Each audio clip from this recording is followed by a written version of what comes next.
यीशु मसीह के ज़िंदा और जलाली नाम में आप सभी को जय मसीह की। मेरे प्रियो, मैं आप सभी को अपने जीवन की गवाही बताने जा रहा हूँ, जो जीवित गवाही है कि किस प्रकार यीशु मसीह ने मुझे और मेरे परिवार को कोरोना महामारी से बचाया। बीते समय में जब ये कोरोना महामारी फैल रही थी तो मुझे और मेरे परिवार को एक के बाद एक सदस्यों को कोरोना होने लगा और हमारा पूरा परिवार कोरोना के चपेट में आ गया और हम सभी की स्थिति बहुत ख़राब हो गई थी और हम लोग बहुत परेशान हो गए थे। सबसे पहले मेरी मम्मी को कोरोना हुआ और जब हमने उन्हें हॉस्पिटल में भर्ती करवाया तो प्रभु के अनुग्रह से, प्रभु की दया से बहुत जल्दी वो रिकवर हुई। प्रभु ने उन पर दया करी और उन्हें नया जीवन दिया। मैं धन्यवाद करता हूँ कि मेरी मम्मी को प्रभु ने नया जीवन दान दिया। इसके बाद मुझे और मेरी वाइफ को भी हो गया था। हम लोग भी बहुत परेशान थे और साथ में दीदी को भी हो गया था, मेरी बड़ी सिस्टर को, और हम दोनों भी गए थे हॉस्पिटल में भर्ती हुए, लेकिन वहाँ कोई फ़र्क नहीं पड़ा हमें। हम बहुत परेशान हुए और उसके बाद मेरे प्रियो हम लोग वापस अपने घर में आ गए और घर में ट्रीटमेंट लेने लगे और मेरी स्थिति और भी गड़बड़ होती गई और मुझे सबसे पहले बहुत ज़्यादा कमज़ोरी और वीकनेस होने लगी। मैं बहुत परेशान हो रहा था कि मुझे समझ में नहीं आ रहा था कि मैं क्या करूं। मैं बस परमेश्वर से यही प्रार्थना करता था, उनके यही वचन दोहराता था, अंगीकार करता था कि यीशु के कोड़े खाने से मैं और मेरा परिवार चंगा हो चुका है। यीशु मसीह मुझे चंगा करते हैं और यीशु मसीह के लहू को, जो सामर्थी लहू है, अपने ऊपर लगाता था। और मेरे परिवार के लोगों को जो कोरोना हुआ था वो बहुत छोटे लेवल का था, तो वो लोग जल्दी ठीक हो गए थे। प्रभु ने उन्हें जल्दी चंगाई दे दी थी, रिकवर हो गए थे वो लोग।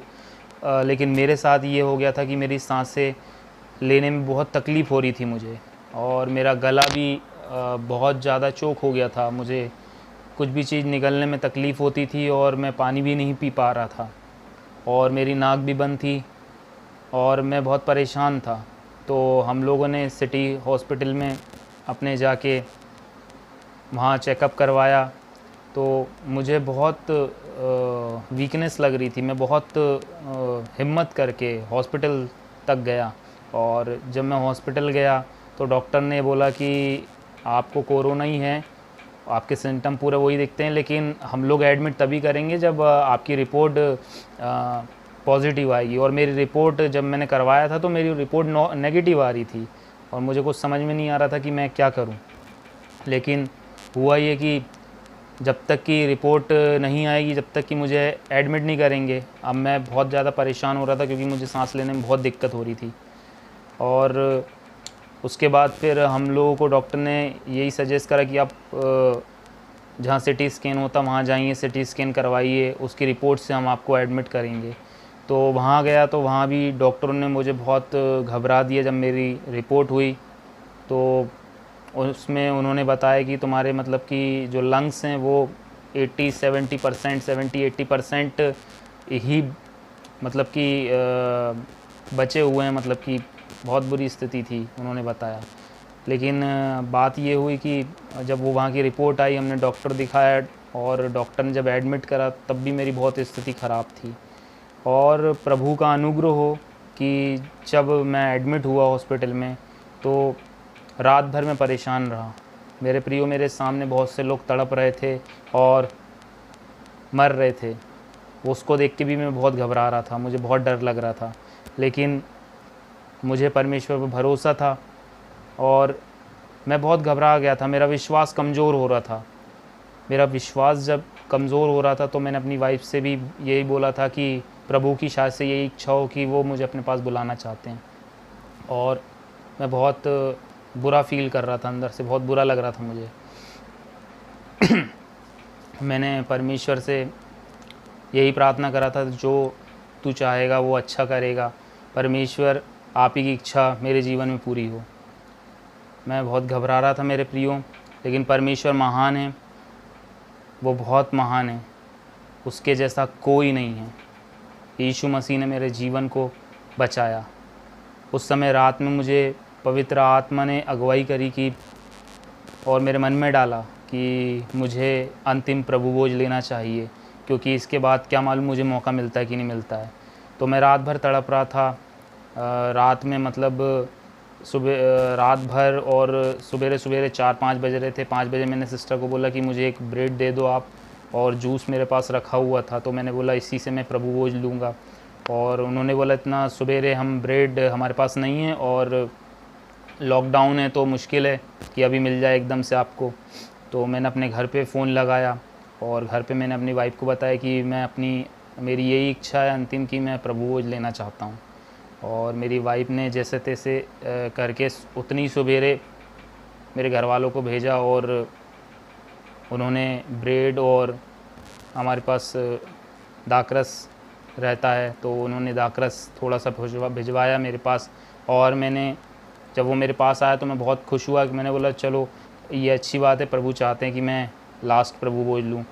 लेकिन मेरे प्रियो, जब मैं आपको बताना चाहता हूँ कि जब वो प्रभु भोज जब मैं सच्चे मन से, हृदय से ले रहा था, और उसी वक्त प्रभु ने मेरे जीवन में काम करा, और मैंने जब वो प्रभु भोज लिया तो परमेश्वर का बहुत बड़ा अनुग्रह मुझ पर हुआ कि मेरी तबीयत रिकवर होने लगी और मैं ठीक होने लगा। और मैं आपको बताना चाहता हूँ कि एक ही दिन ऑक्सीजन मास्क जिससे सांस लेते हैं वो मुझे लगाने की ज़रूरत पड़ी, और उसके बाद अगले दिन से मैंने वो लगाना भी छोड़ दिया, क्योंकि मेरी सांसें बहुत अच्छे से मैं लेने लगा था और मैं बहुत रिकवर हो रहा था। और परमेश्वर का बहुत बड़ा अनुग्रह मुझ पर रहा कि 3 दिन में परमेश्वर ने मुझे चंगाई दी, और मेरा ऑक्सीजन लेवल भी बहुत अच्छा आ रहा था। और मुझे थोड़ी सी कमज़ोरी थी, लेकिन मुझे सांस लेने में बहुत ठीक हो गया था, मेरे सांस अच्छे से आ रही थी। और मैं परमेश्वर का धन्यवाद करता हूँ कि 3 दिन में परमेश्वर ने मुझे नया जीवन दिया और मेरी सांसों को उन्हें वापस लौटाया। परमेश्वर का वचन मैं हमेशा बोलता था, और मुझे याद था कि परमेश्वर का वचन कहता है कि मैंने तुझे बहेलियों के जाल से और महामारियों से बचाया, तेरे निकट 1000 और तेरे दाहिनी ओर 10,000 गिरेंगे। मेरे प्रियो, मेरे आजू बाजू इतने लोग मर रहे थे, मैं डर रहा था, लेकिन परमेश्वर ने मुझे जीवन दिया, क्योंकि हम एक सच्चे परमेश्वर को मानते हैं। वो हमें कभी ना छोड़ता है, ना त्यागता। उसका वचन कहता है कि मैं ना तुझे छोड़ूंगा ना त्यागूंगा। मेरे प्रियो, यदि आप भी अगर इस परेशानी से जूझ रहे हैं तो अपने परमेश्वर को पुकारें, ईश्वर को पुकारें जो सच्चा है, जो जीसस है, एकमात्र सच्चा परमेश्वर। उसने हमें कभी नहीं छोड़ा है और ना ही त्यागा है। बस वो हमारा इंतज़ार करता कि हम अपनी दुहाइयाँ उसे दें, उसे पुकारें, अपने दुख के समय में उसे याद करें हम। और मेरे प्रियो, आप में से अगर ऐसा कोई भी व्यक्ति है जो इस वीडियो को देख रहा है और जिसको इस महामारी ने पकड़ा है, तो मेरे प्रियो, आप अंगीकार करें, पश्चाताप करें और परमेश्वर से प्रार्थना करें। वो आपको ज़रूर छुड़ाएगा। वो जीवित और सच्चा परमेश्वर है, उसके लिए कोई काम कठिन नहीं है। वो मृत्यु पर जयवंत हुआ है और उसने हमें अनंत जीवन देने का वादा किया है। और उसने मुझे और मेरे परिवार को इस दुख के समय में, संकट के समय में नया जीवन दिया। उसके लिए मैं धन्यवाद करता हूँ, क्योंकि वही एकमात्र सच्चा परमेश्वर है। और मेरे प्रियो, मैं आपको धन्यवाद करता हूँ मेरी गवाही को सुनने के लिए। पिता परमेश्वर, मैं आपका धन्यवाद करता हूँ कि मैं आपके लोगों को ये गवाहियाँ देने पाया पिता परमेश्वर। और पिता, इस गवाही के द्वारा जितने भी लोग इस गवाही को देख रहे हैं, वो परमेश्वर पिता के द्वारा आशीष पाएँ और उनके जीवन बदले। और यदि वो बीमार हैं तो वो यीशु के नाम से चंगे हो जाएं। पिता, मैं धन्यवाद करता हूँ। Thank you.